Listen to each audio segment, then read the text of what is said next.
Under no load condition in transmission line, the receiving end voltage is greater than the sending end voltage. The effect is कौन सा कहलाता है भाई? Receiving end side का voltage क्यों ज्यादा हो जाता है? बिकॉज ऑफ उधर हमारा कैपेसिटेंस इफेक्ट की वजह से वहां पे वोल्टेज बढ़ जाता है, उसको बोलते हैं फेरेंटी इफेक्ट. तो B is the correct answer.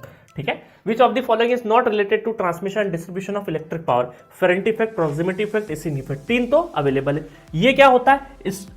Stroboscopic effect. ये आपका फ्लोरेसेंट लैंप वगैरह पढ़ते हैं ना, वहां पे आएगा. जब मैं आपका इल्यूमिनेशन इंजीनियरिंग वगैरह पढ़ाऊंगा तो वहां पर इसको बताऊंगा. तो B is the correct answer. Not है ना, नॉट रिलेटेड, बिल्कुल सही बात है. Voltage regulation is considered to be best for transmission line, है ना. अब आपको छांटना है तो 100% भाई नहीं, 100% वोल्टेज रेगुलेशन पागल हो जाएंगे क्या? 98, 40 बहुत कम, 1 डिजिट वैल्यू, है ना. ये 2% भी आइडियली नहीं होती है. बेस्ट हम मान सकते हैं, बट ये 5-7% के आसपास भी हो सकता है ना. तो बेस्ट बोला है हमें तो 2% लगा देते हैं यहाँ पे, है ना. इसकी जगह 4 भी होता, 4 लगाना पड़ता हमें, क्योंकि बाकी ऑप्शन तो दूर दूर तक नहीं है ना. चलिए नेक्स्ट है. What is the voltage range generally used in medium transmission line? अब देखिए, आपको मैंने शॉर्ट, मीडियम और इसको तो मैंने किलोमीटर के इसमें तो बताया ही है. किलोमीटर में 80 किलोमीटर, लेस देन 80 किलोमीटर, है ना. फिर 80 से लगाकर हमारा 200 किलोमीटर. अब देखिए, कई सारी जगह पे ये 200 को लेके बहुत ज्यादा कंफ्यूजन होता है कि कई सारी जगह 160 भी मान लेते हैं और कई सारी जगह पे 240 भी मान लेते हैं, है ना. तो डिपेंड करेगा सिचुएशन टू सिचुएशन के ऑप्शंस में क्या अवेलेबल है. और अबव, इसके अबव जो भी जाएगा, अबव दिस किलोमीटर, तो वो क्या हो जाएगा? ये शॉर्ट, ये मीडियम और ये आपका लॉन्ग हो जाएगा.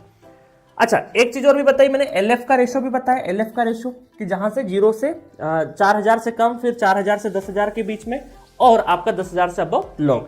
अब वोल्टेज का भी बता देता हूं कि वोल्टेज में क्या होगा कि आपका लेस देन 20 की 0 से लगा के 0 से 20 किलो वोल्ट, है ना, ये आपका शॉर्ट कहलाएगा. शॉर्ट, ठीक है, ध्यान रखना. 20 to 100 किलो वोल्ट हम लोग क्या बोल देंगे? मीडियम बोल देंगे, मीडियम. और अबव 100 क्या बोल देंगे? अबव 100 किलो वोल्ट आपका लॉन्ग ट्रांसमिशन लाइन कहलाएगा, लॉन्ग ट्रांसमिशन लाइन. ठीक है.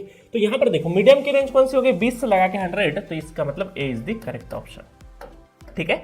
तो अब शॉर्ट, मीडियम, लॉन्ग में कोई कंफ्यूजन वाली बात नहीं है. बस यहाँ पे लेके कभी किसी किताब में 160 है, किसी में 200, किसी में 240 है, तो कंफ्यूज होने की जरूरत नहीं है. आपको ऑप्शन के हिसाब से थोड़ा सा फ्लेक्सिबल रहना पड़ेगा. ठीक है. चलिए next. Which of the following statement are correct with respect to the line support used in transmission and distribution line? Must have high mechanical strength, should have longer life, should be light in weight without the loss of mechanical strength. तीनों के तीनों सही है, मतलब 1, 2, 3 है ना, सही है, करेक्ट ही पूछा है. देखो, ऑप्शन पढ़ने के बाद क्वेश्चन वापस से पढ़ना कि इनकरेक्ट है कि करेक्ट पूछा है ना. चलिए, तो इस चीज का ध्यान रखना. तो ए इज द करेक्ट आंसर.